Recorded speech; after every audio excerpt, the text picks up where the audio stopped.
Greetings, comic book nerds, and welcome to episode 26 of the Pull List Podcast, a bi-weekly show about comics, pop culture, and faith. My name is Chris Poirier, and with me, as always, is the one and only Hector. How's it going, Hector? I have sugar in my mouth from trick-or-treating. Ooh, yeah, we're getting to this the day after Halloween, so you get the sugar-filled redux of Chris and Hector. But guess what, kids? This is our one-year anniversary! Episode 26, baby. We've been here for a year, so you know what that means. Strap yourselves in and prepare yourselves for We've Got Comic Sign. Better put the word out. Get ready for the nerd out. Better put specs on. Better bring next song. On today's episode of The Pull List, we've got a great one-year anniversary show for you. We're going to hit the latest news. HBO goes to the max. More DC timeline shenanigans. Valiant rolls out their 2020 lineup. And Star Wars fans, get ready for more Darth and Aphra in 2020 from the one and only Marvel Comics. All that, plus your polls from this week, and ours too. Actually, this week, it's the last 3 weeks. We're a little behind, but that's okay. This is the Pull List Podcast, and we're 1 whole year old today.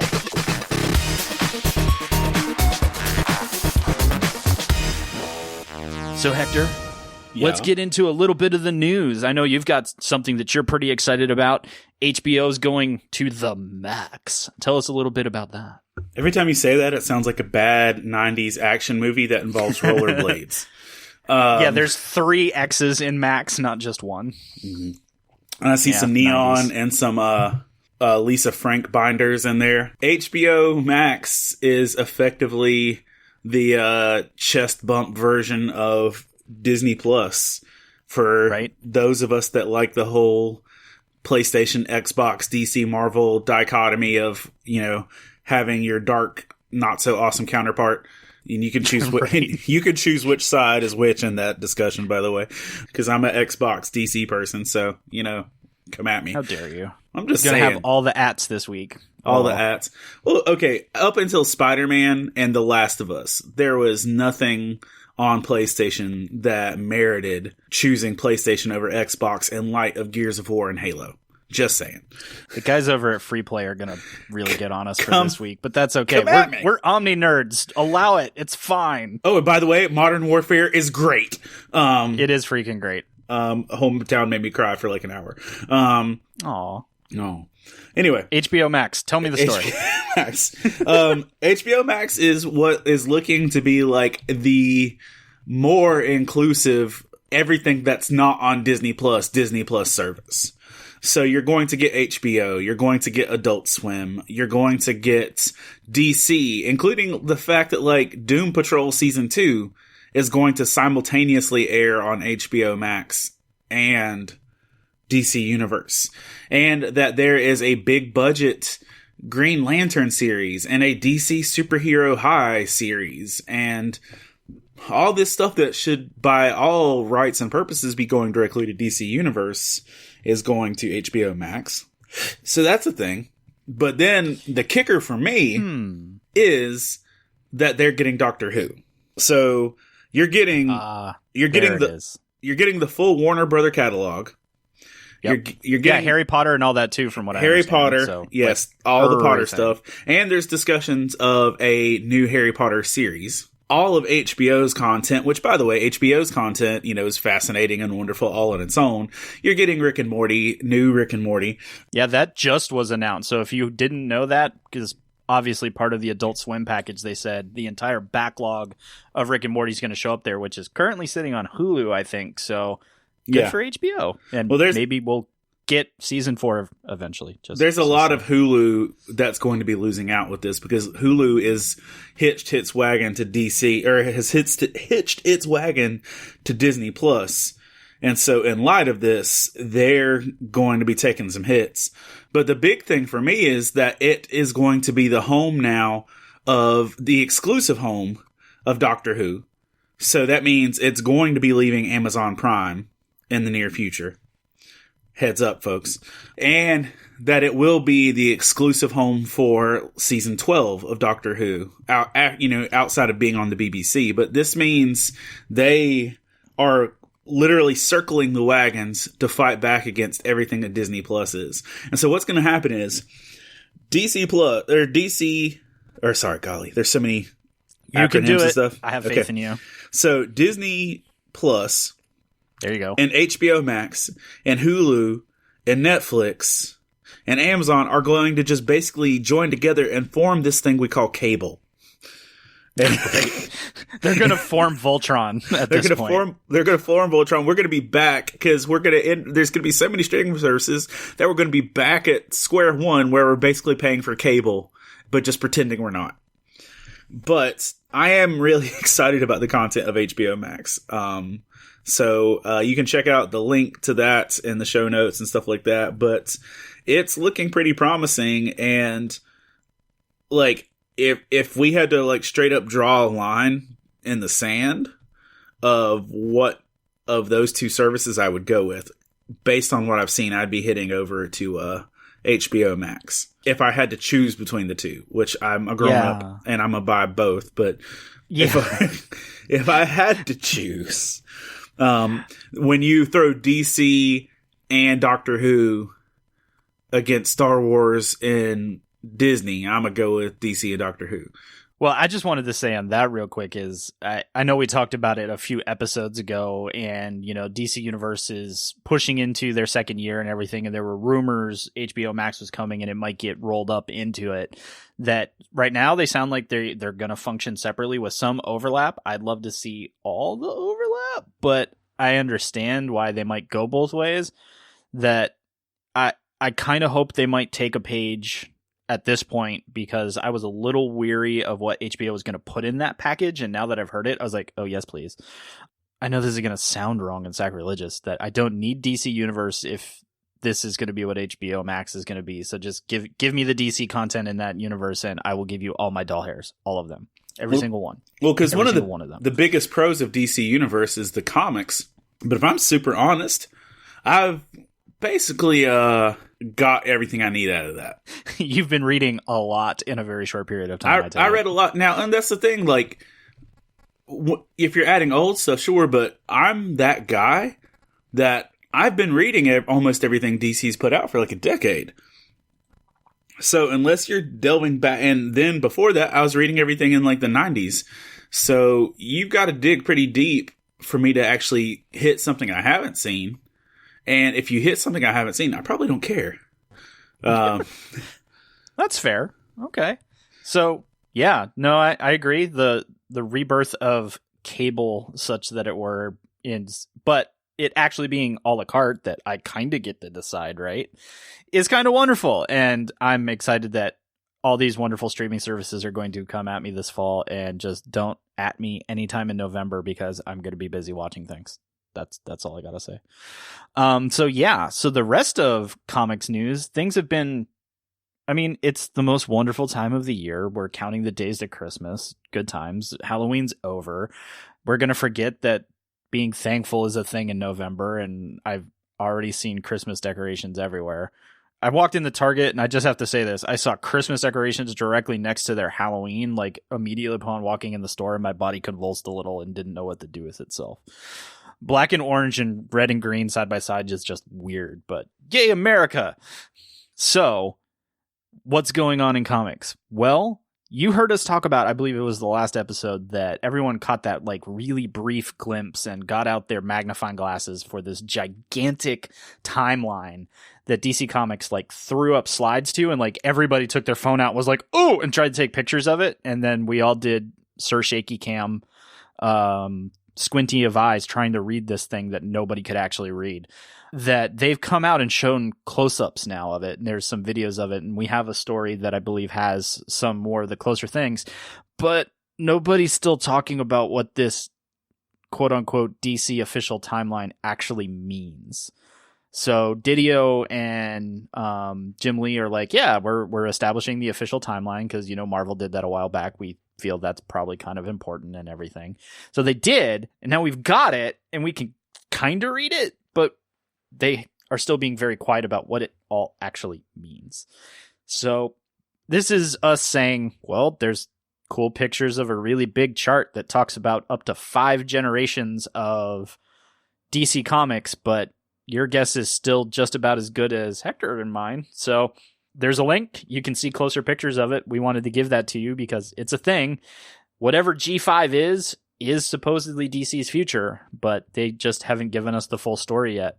So if you want to join in on, it's or a Gulfstream 5, right?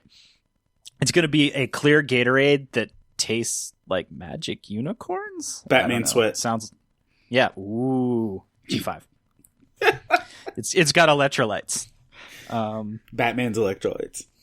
A couple of you will get that joke. That makes me sad. So you can join in on that conversation. We'll definitely be having it as people learn more and everything at the Love Thy Nerd Facebook community. You can find them and us on the Book of Faces just by searching Love Thy Nerd Facebook community. Isn't that amazing? Just Love Thy Nerd community. And we can talk about what on earth DC is going to do next. On a quick note on the Love Thy Nerd community, did you see the stylish hoodies that went up on Instagrams? Oh, yeah. So if you guys love us and all the wonderful things that we do side by side with Love Thy Nerd, gonna plug here for a second. Hoodies, it's hoodie season, y'all. And Love Thy Nerd, we finally got us some hoods, and it's gonna be great because hoodies are life, and I'm much excited about those. So, and for my fellow Husky friends, they go up to 3X, which I was super happy about. So, yeah, well, we know and love every shape and size of our community, and so but we don't love 4X because it stops at 3. So fine. Chris, Drew, get on that. Yeah, side note. So what else we got in the news? Well, good news for Valiant fans. As some of you know, I do love me some Valiant comics, and 2020 is being branded as their year of the superhero. So they're kind of taking 2020 to bring back a lot of their mainline folks in their universe, and has always been one of the things that a lot of Valiant fans and whatnot have really enjoyed. That we're going to see Dr. Tomorrow, Harbinger, Ninjak, Shadowman, Punk Mambo, which is kind of one of their new folks, Savage, and XO all returning in 2020. So if you're into trying to find something that's a little different from your main lines and whatnot, you've got options in jumping into Valiant, and Valiant's usually really great at finding a place to just get you started, and you don't need to know a whole lot. They're going to set you on the path, give you everything you need to know, and set you off on their new journey. Isn't Bloodshot Valiant? Yep, Bloodshot is Valiant, and of course they've got a Bloodshot movie coming out with Sony here real soon with Vin Diesel, so they're taking their step into Hollywood as well. So I always tell folks, keep an eye on Valiant, because you never know what's going to come out next, and they are usually really dedicated to the quality of their universe and their superheroes, and it looks like that's going to be the focus in 2020. So wander into a shop and look for some Valiant. You can always find back trades, and there's tons of great stories there. And then finally, you Star Wars fans, if you think I'm about to talk about Rise of Skywalker, you're wrong. We're actually going to talk about Marvel Comics continuing all of their Star Wars line.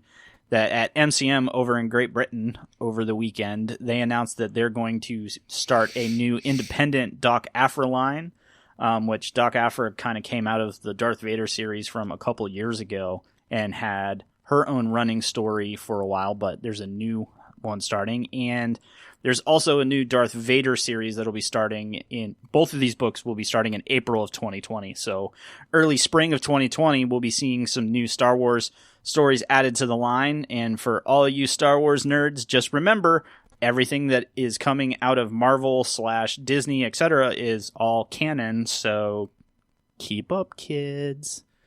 But that's all that I've got for the news for right now. We should probably wander over and see what kind of wonderful books we have had in our polls, because we missed a week, and that's Chris's bad, but we're here to celebrate one entire year. I probably needed to miss one too. It's okay. Yeah, giving you a meth load of comics that we read over the last 3 weeks. Because did you say a meth load? I said a mess load, not a meth load. No. Hector, what really blew your mind, or, well, didn't? Because every now and then we pick up a book and go, well, that was a thing. So, you what say got that- you excited? You pick up a lot of books and say, well, that was a thing. That's kind of like a standard for you.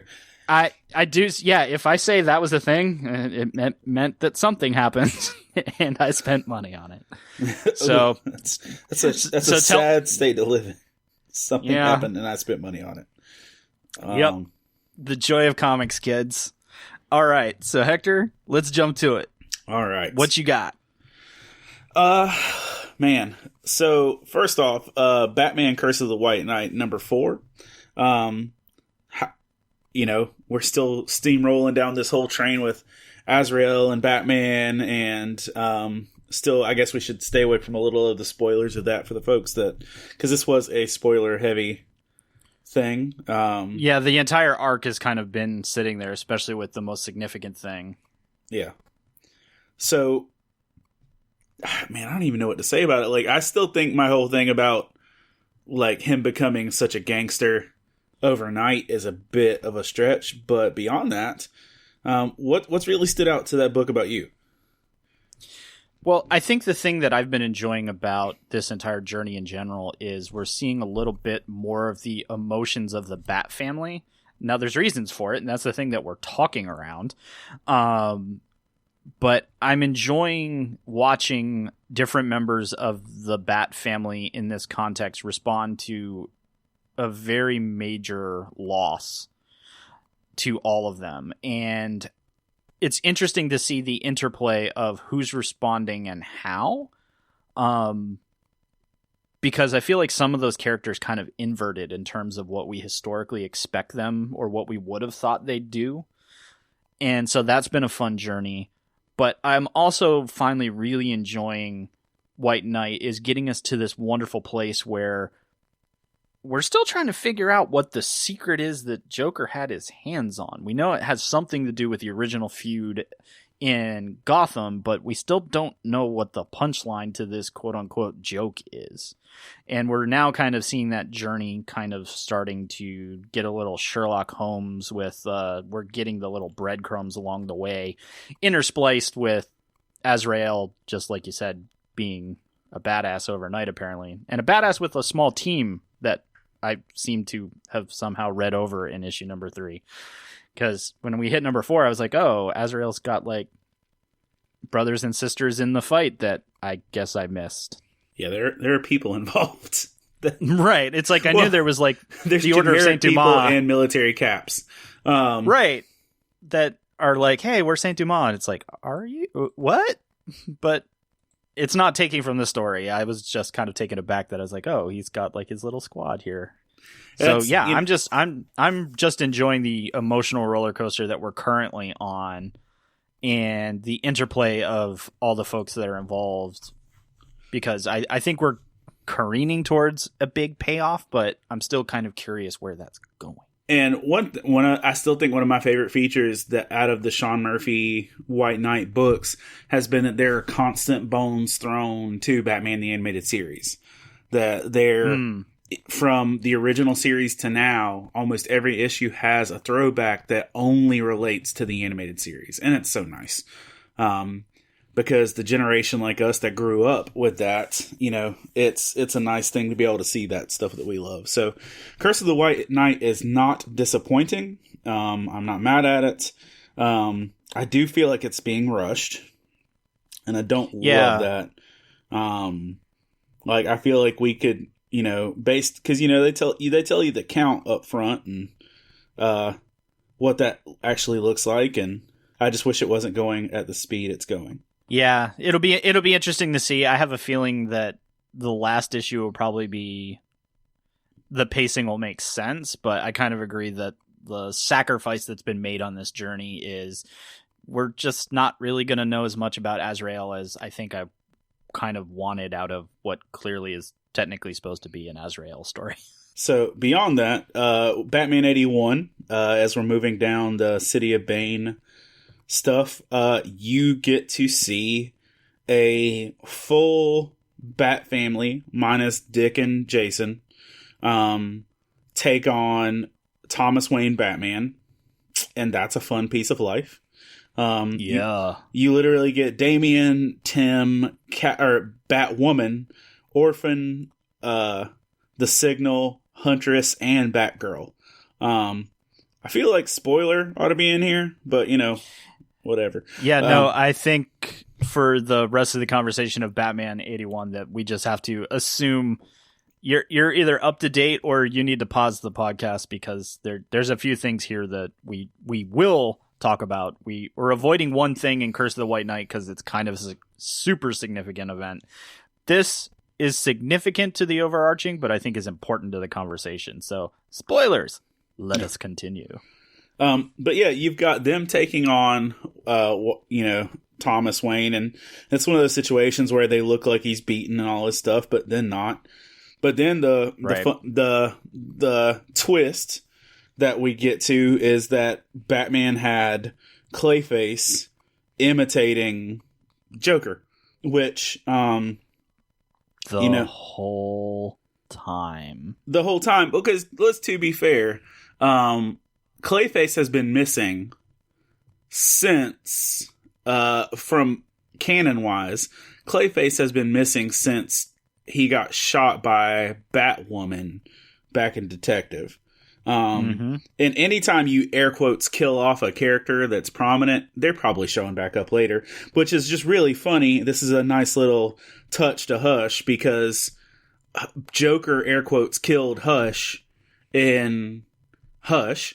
And he killed Thomas Elliot in Hush, and it turned out that was that was actually not Thomas Elliot, it was Clayface. And then you've got Clayface actually impersonating Joker. So I was like, haha, I thought it was coming. But here's my thing. I don't think that it was Alfred. I think it was Clayface. It's possible. And I mean, I think the thing that really caught me off guard, or maybe not at this point in Batman 81, is as we're careening towards 85 and the end of Tom King's run, I felt like we expedited the timeline like 1,000% as this book unfolded, because I was like, wow, you just kind of arbitrarily undid 80 issues worth of story by informing us that, oh, no. Bane didn't actually break Batman. Batman figured it out way back in the beginning and put Clayface into play 60 issues ago. And I was kind of ready for Batman to actually have been played a bit and to still figure it out in the end. Well, now here's the thing, though. He didn't get... It wasn't 60 issues ago. It was right when... I guess it was, gosh. That's the... Yeah. What got me, though, the thing that threw me was that they had a body language signal. I don't think this was in 81. I think this was... Maybe it was. That it was actually a ploy where Batman's slapping Damian on the rooftop. Right. Was that this issue? Okay. Where Batman's slapping Damian. That was the other thing, was he talked about that the Bat family had learned how to communicate through physical contact, which includes fighting, slapping, etc. Continue. So Batman, there's a scene where Batman looks like he's losing his ish about 20 issues ago, and he slaps Damian. That wasn't parental abuse or even Batman being a douche. That was a silent discussion to say, hey, junk's about to get real, execute plan, whatever. And we see these things kind of playing out, and then because we have to tie everything into Year of the Villain, you've got Harvey Bullock buck naked right in the streets of Gotham, with a bullseye painted on him. A Joker smile, and then the Doom logo in the sky. And I'm like, I didn't need a naked Bullock. I didn't need that. And to be completely honest, Chris is about to get real and say something that is probably unheard of. I don't want any of this to be about Year of the Villain, and it's clearly all going to be about Year of the Villain, and I'm sad inside now.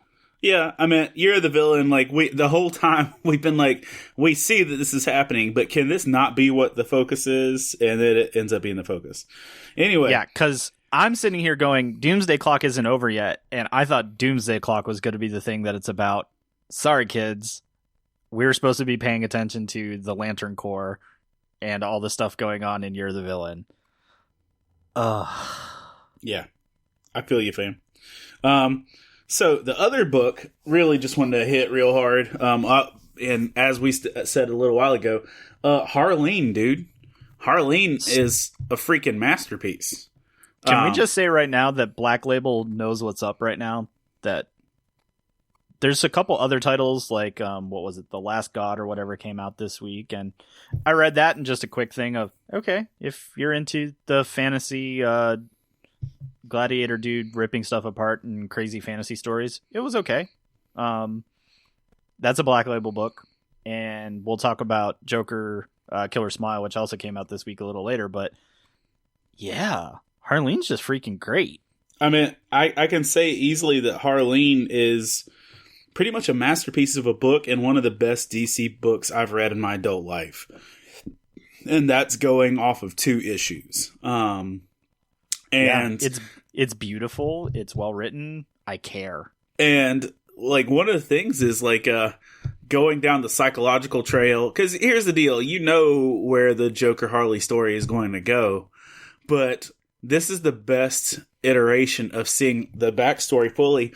But not only that Joker was playing Harley, but that he actually did his homework. Like you see in this one that he actually bribed a guard or whatever to get her research paper. So he had fuel to hook her in. Like he's super catfishing her.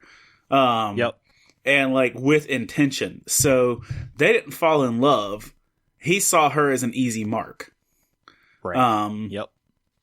And realistically, that might have been the only reason she lived in the first place, is because someone in a lab coat, I could probably use her later.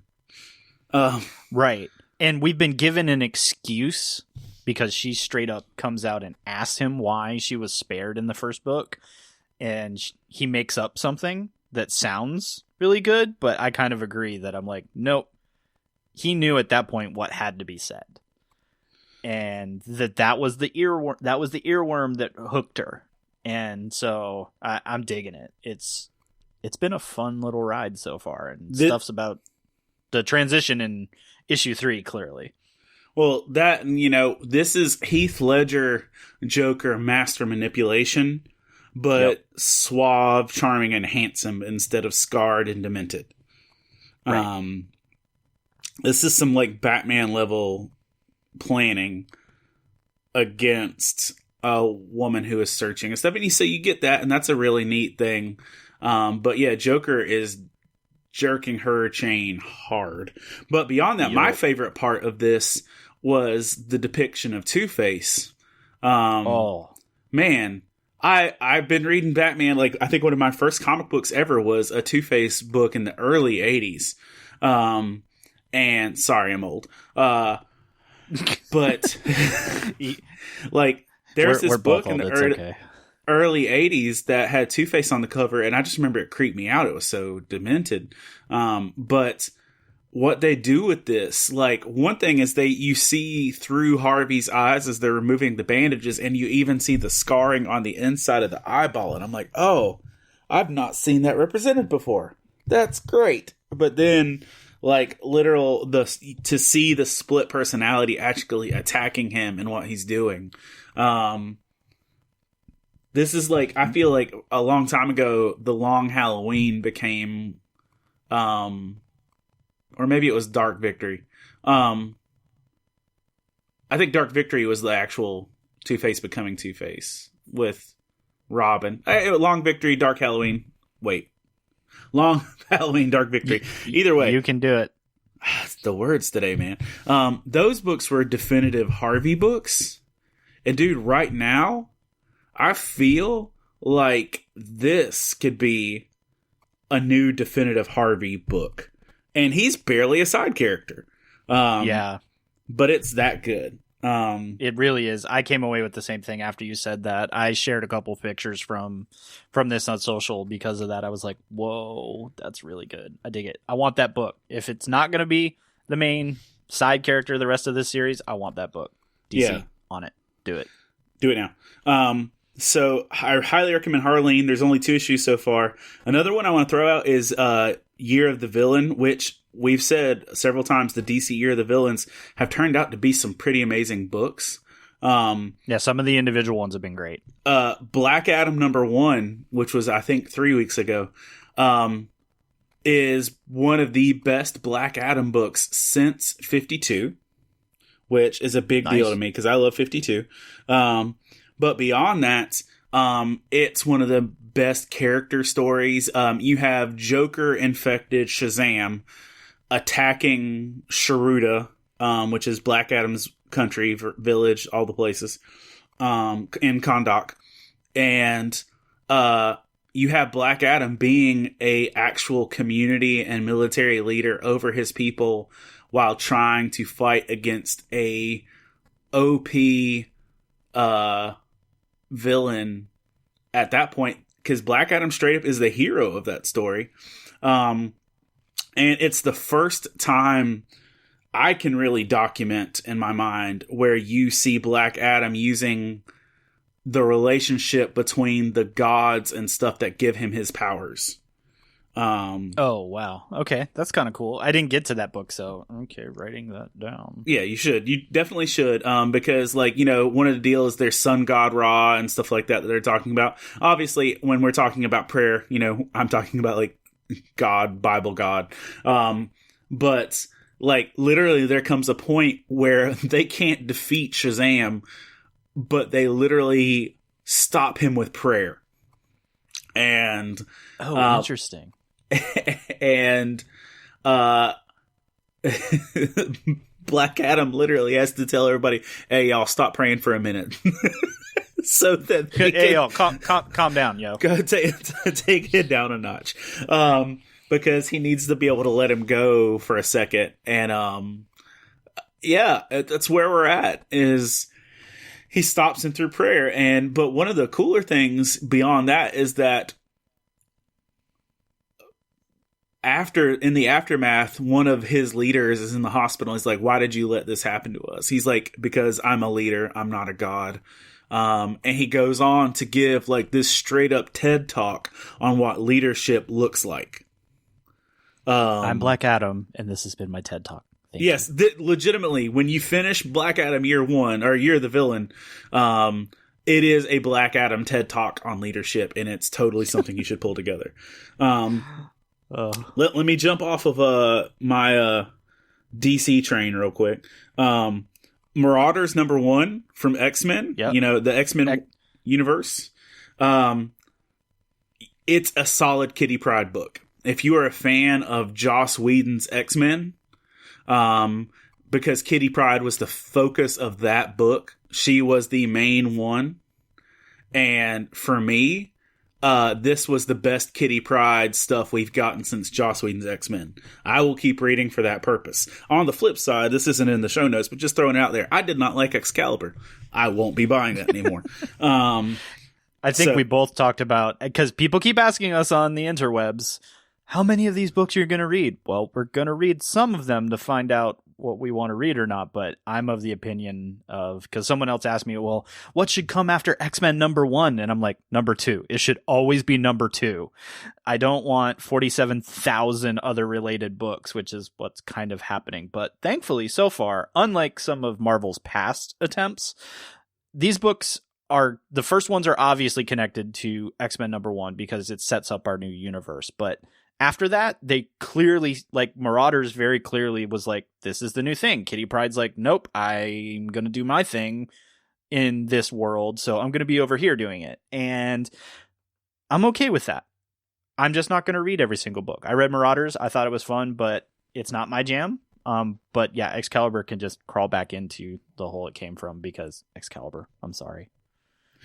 Yeah, but fun fact, you get a new Captain Britain by the end of Excalibur's, or of Excalibur. So anyway, I also picked up Joe Hill's Basket Full of Heads, or Basketful of Heads. Which, by the way, Joe Hill and Stephen King have a movie on Netflix called In the Tall Leaves, or Tall Grass. If you want a nice little psychological Joe Hill, Stephen King combo pack, which it's a twisted piece of stuff. But anyway, Basketful of Heads promised to be, you know, Joe Hill's new storyline for DC, and I picked it up, and I gotta say, it has solid, the solid basis of a horror book, I guess, but it was a terrible start of a first issue.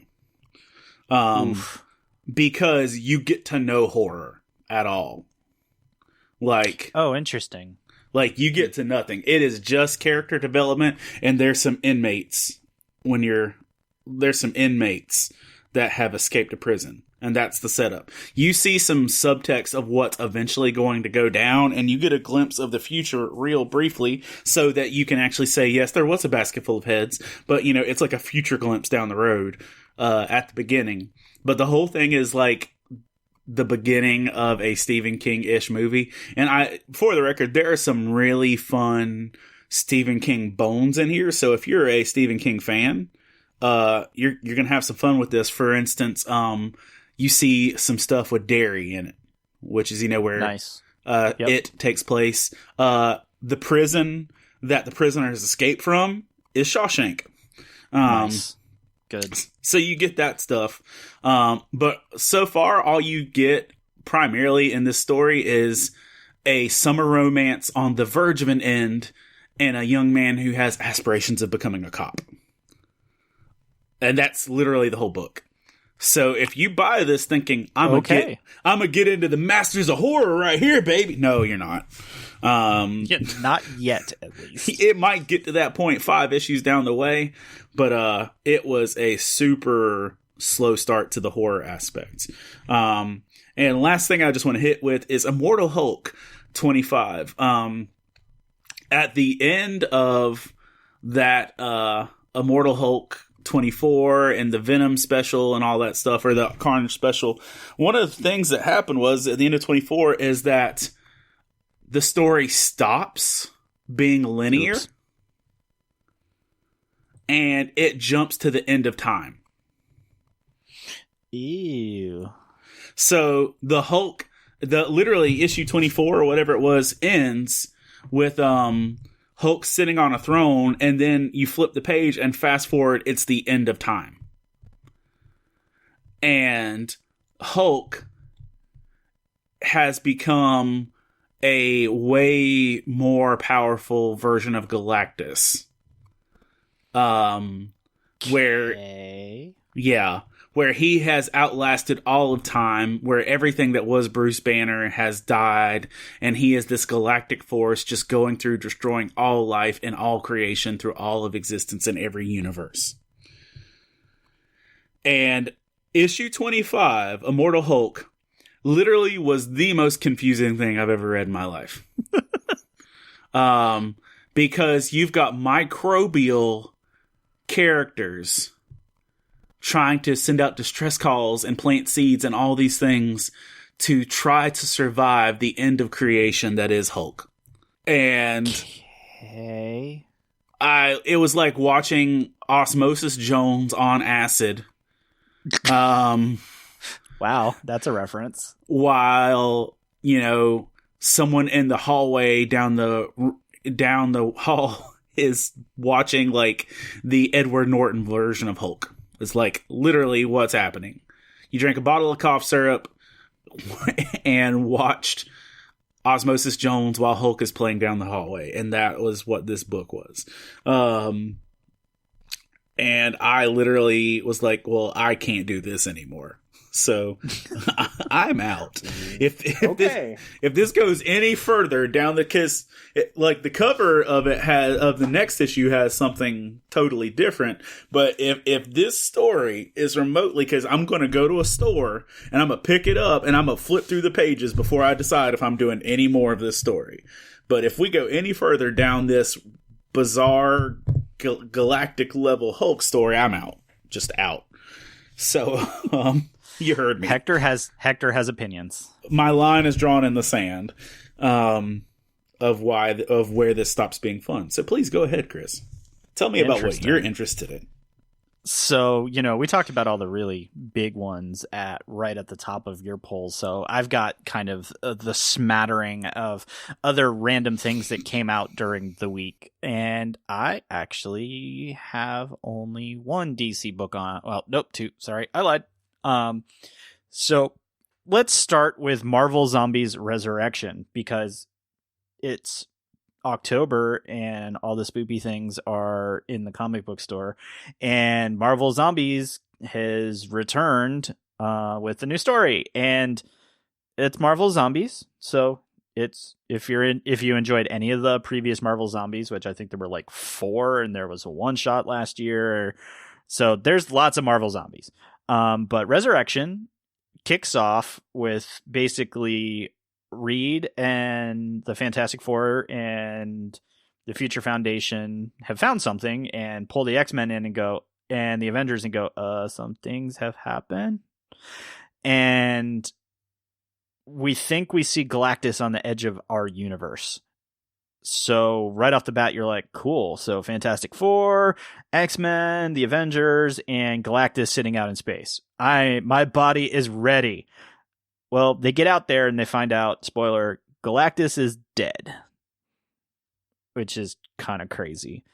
And then they literally travel inside Galactus because they thought they saw like life forms inside there. And kind of important. They got called to this position by Captain Marvel, that she was cruising through space and saw Galactus. And well, they find Captain Marvel, and well, she's not quite with us anymore. And boom, Marvel Zombies Resurrection. Congratulations. Galactus is carrying some type of zombie juice and is creating zombies, and it's careening towards Earth. And that's your setup. So if you like some Marvel Zombies and crazy stories with all the characters I just listed, Marvel's got you covered.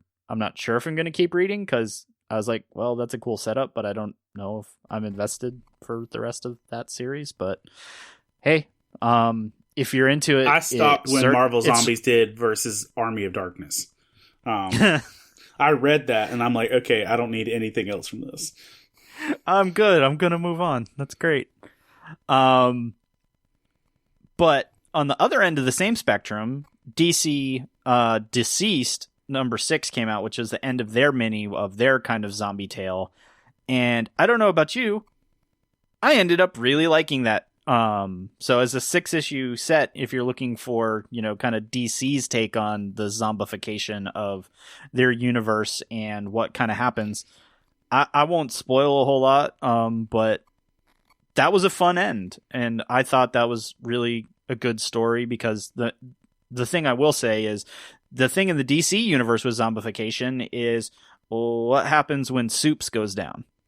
How do you ultimately defeat Superman as like a zombie on a mission?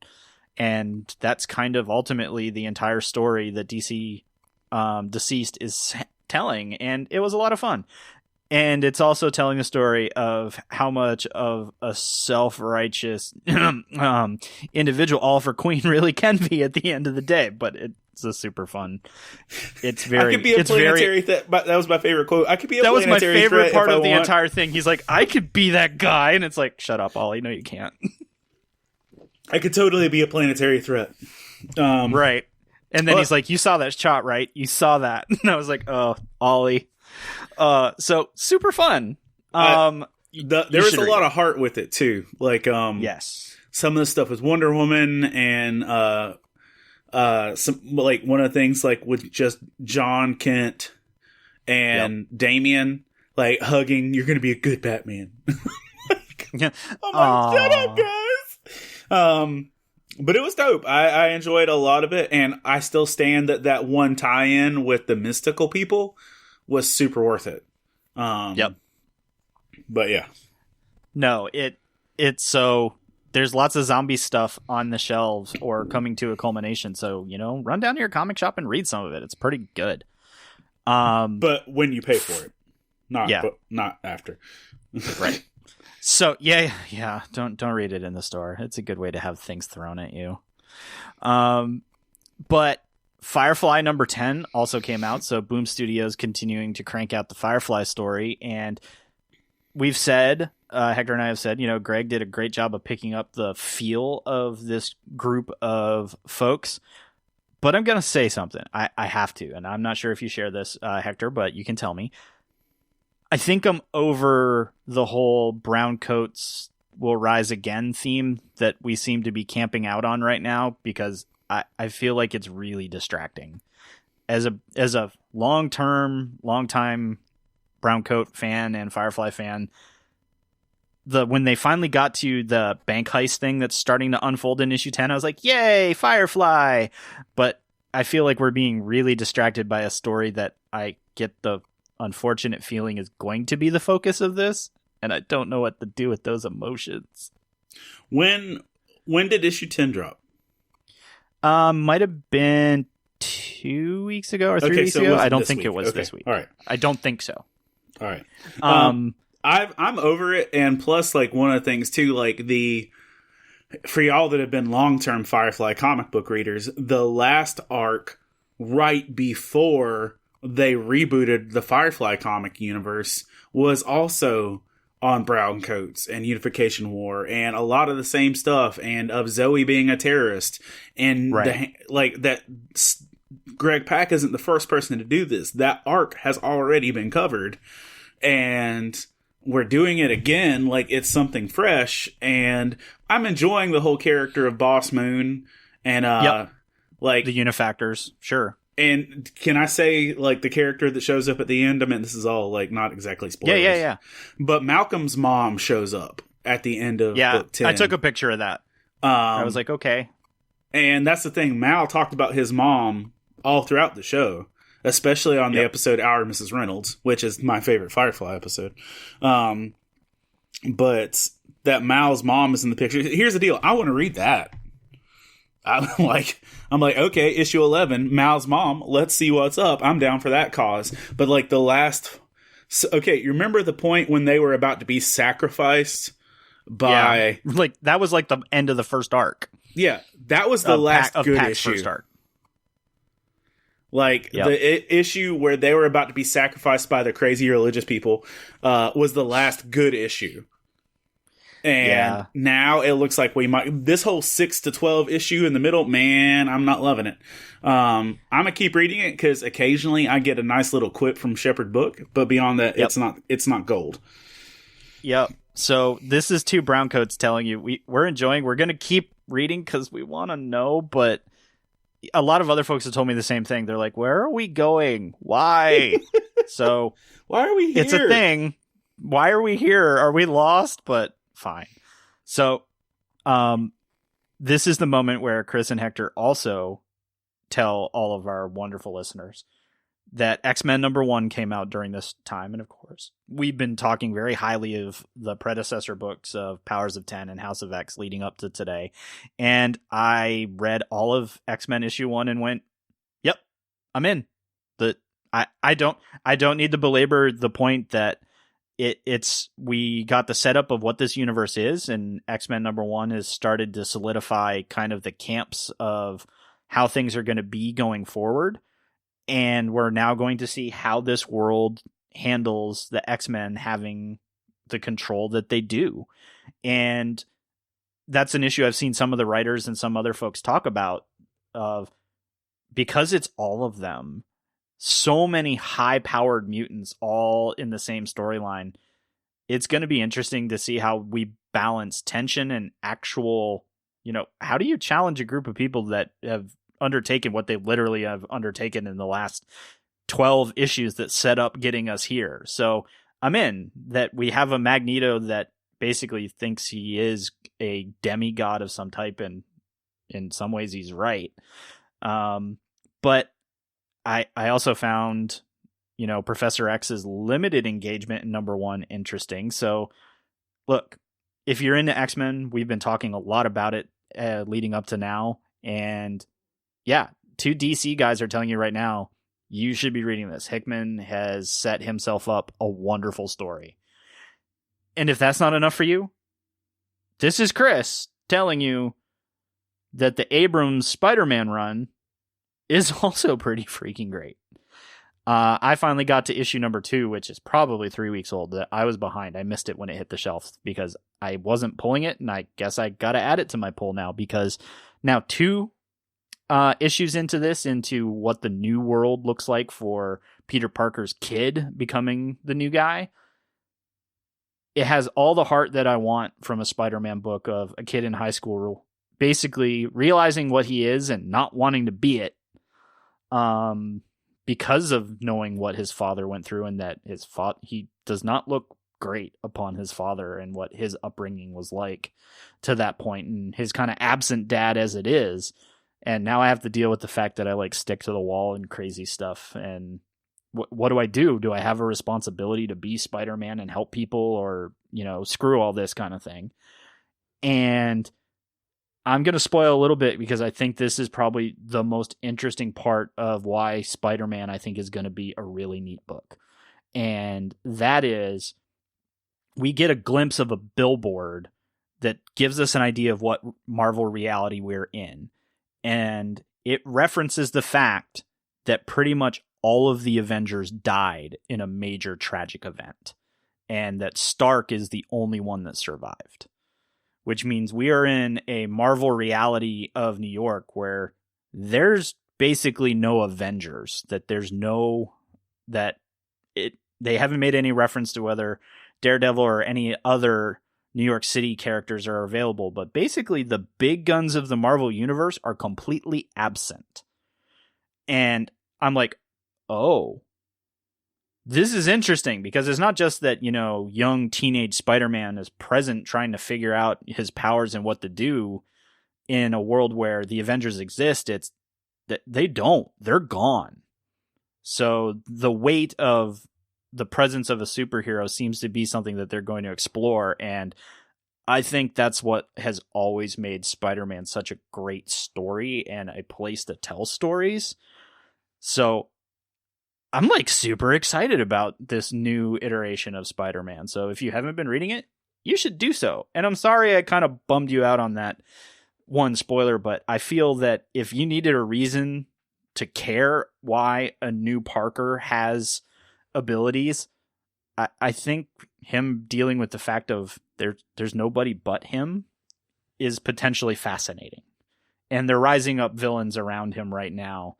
So, that decision point is coming. So I'm excited for it. I don't know if you've read it, but you should go back and read it if you haven't, because it's pretty cool.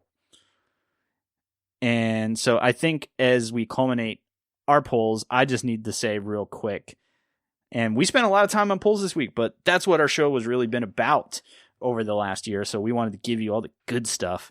And that's DC Black Label's final Joker book for at least the time being is Jeff Lemire has been released a book called Joker Killer Smile, and it's the same creative team that's been doing Gideon Falls, which is Jeff's horror book. And I didn't love it. I didn't hate it, but Jeff writes a really interesting, I think it's more of a thriller type genre approach, and the art is really kind of hyper realistic. So this Joker is the psychopath sociopath Joker, and we're kind of seeing that unfold, that he's talking about which version of my creation do you want to hear? So kind of as you've heard us talk about with Joker the movie and other things, that one of the character traits of the character that is the Joker is we don't know much about where he came from, and he's very good at telling new stories about who he is.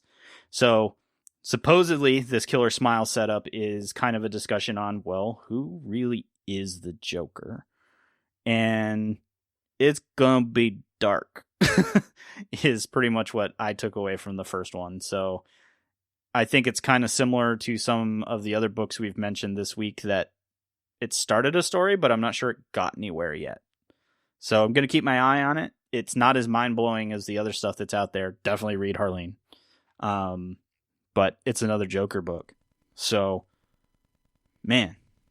Hector, For me personally, yeah. it's an easy no-go. The Joker Smile book, like, is it not even a struggle? I'm just totally not reading this. Like, after one issue, I'm out. Well, I'm like, I don't need this. Simply because we have like 5,000 other Harley and Joker Black Label books that are good, and you're not going to get my $6 just for this. So right, this is why I'll need DC Universe in a year. So I'll read it there. There you go.